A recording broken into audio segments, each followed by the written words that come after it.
कि 2023 के अंदर जब मौका मिला तो मैंने भी कोशिश की कि मैं कर्ज तो नहीं चुका सकता आपका, लेकिन ब्याज चुकाने की कोशिश करूंगा, यह विश्वास आपको दिलाना चाहिए।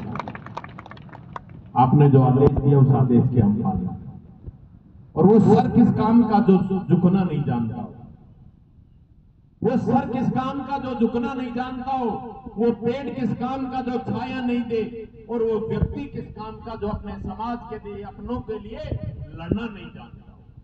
हम लड़ते हैं तो आपके लिए लड़ते हैं। जब भी कहीं कोई बात होगी, आज भी हम जब भी किसी क्षेत्र में जाते हैं, जब अब रात को हो सकता है कई बार फोन आते हैं कि रात को लाइट नहीं आ रही, हम बात करते हैं क्यों नहीं आ रही। हमारे किसान की सबसे बड़ी समस्या इस वक्त अगर कहीं है तो है सिर्फ बिजली। और बिजली की भी क्यों है कि पहले तो हमारे पानी बहुत ऊपर था, और जब ऊपर था तो हमने बिजली की तरफ कभी ध्यान ही नहीं दिया। आज बिजली एक ऐसी आवश्यकता हो गई कि अगर बिजली नहीं आए तो हम पशुओं को पानी नहीं पिला सकते। हमारी जो मातृशक्ति यहाँ बैठी हुई है, ये मातृशक्ति छाछ नहीं कर सकती। छाछ भी तभी होगी जब बिजली आएगी, क्योंकि पहले की तरह रही तो है नहीं है। अब तो बिजली की मशीन है, बिजली की मशीन लगाते हैं, फिर छाछ करते हैं, और ये वेट भी करते हैं, 2-2 दिन की भी छाछ करने लगते हैं। पहले तो डेली कर लेते थे, इसलिए हमारी आवश्यकता हो गई। कई बार गाँव में निकलते हैं, पानी नहीं मिले, और जब मातृशक्ति के आगे हाथ जोड़ते हैं, कोई बुआ तो ये जगह बात लाइट तो हो जाए।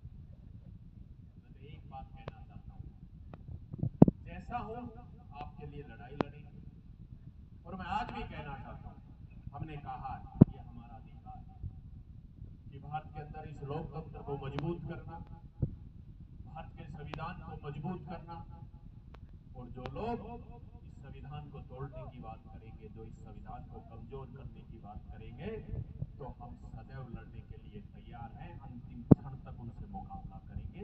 भारत के संविधान को, भारत के लोकतंत्र को कभी कमजोर नहीं। अभी हम जब आ रहे, जो स्थिति हम लोगों ने देखी, मैं तो इतना कहना चाहता हूँ, और खासतौर से उन अधिकारियों से भी कहना चाहता हूँ, जब आप अधिकारी बनकर जाते हैं उससे पहले जरूर सोचना कि गांवों की स्थिति क्या रहती है। कई लोग गांवों से भी आजकल तो पढ़ लिख कर उन पदों पर बैठे, तो आपको एक चीज ध्यान में रखनी चाहिए, जिस दिन हम यहाँ बैठते हैं और उसके बाद में आप लोग वहां से उठाकर हमें यहाँ बैठाते हो, तो हमें ये याद रखना चाहिए कि जब हम वहां बैठते थे तो हमारी समस्याएं क्या थी, और उन समस्याओं का समाधान कैसे हो, उनके लिए हमें लड़ाई लड़नी चाहिए। आज हमें आवश्यक है कि प्रत्येक गांव में जब हम जाते हैं और किसी से बात करते हैं, अभी यादराम जी बैठे, एक नौकरी लग जाए तो सबसे पहले प्लाट खरीदते हैं शहर में, या तो कोटपुतली में खरीदेंगे या जयपुर खरीदेंगे, या और जो अच्छी सिटियां हैं। गांवों की बजाय ये प्रस्थान क्यों कर रहे हैं? इसका मुख्य कारण है हम जैसे राजनीति। अगर हम गांव के अंदर बिजली देंगे, गांव के अंदर रोड देंगे, गांव के अंदर चिकित्सा देंगे, गांव के अंदर शिक्षा देंगे, तो कोई भी व्यक्ति गांव छोड़कर नहीं जाएगा, वो गांव में रहकर अपने माता पिता की सेवा करेगा। ये हम सबको समझने की आवश्यकता है। जो भारतीय संस्कृति 80% जो गांव में निवास करती है, जब तक हम उनके जनजीवन के बारे में विचार नहीं करेंगे, जब तक हम ये सोच नहीं पाते कि गांव को आगे कैसे बढ़ाना है, गांव का विकास कैसे हो, गांव का विकास ऐसे नहीं होगा कि हम रास्ते रुकवा दें, रोड नहीं बनवाएं, गांव में बिजली नहीं आने दें, इससे गांव का विकास नहीं होगा।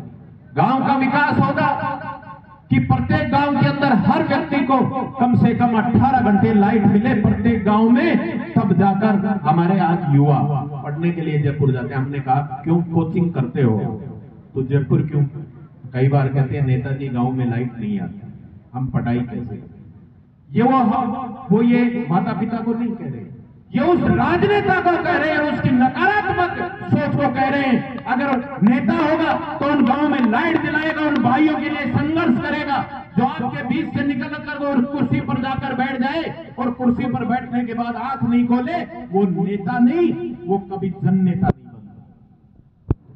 जन नेता बनने के लिए चुनाव जीतना आवश्यक नहीं है।